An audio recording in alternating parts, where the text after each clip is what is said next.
జీవితం అంతా సుఖంగా గడవాలంటే ఏం చెయ్యాలి, ఏ మంత్రం జపించాలి అని రమణ మహర్షిని అడిగారు. ఆయన ఏం చెప్పాడు తెలుసా? అరగంటకోసారి ఇదంతా కళ, ఇదంతా కళ, ఇదంతా కళ అనుకో, సుఖంగా ఉంటామన్నాడు. మనం అనుకుంటామా?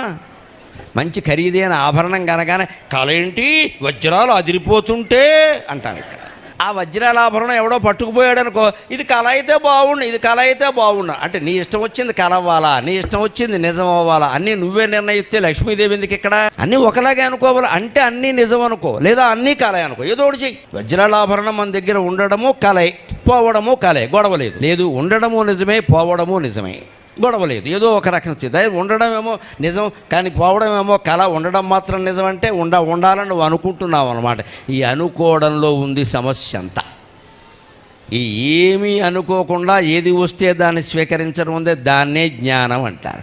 అంతా ఒక్కటే అయినప్పుడు నీకు ఏది వస్తే ఏముంది ఇక్కడ?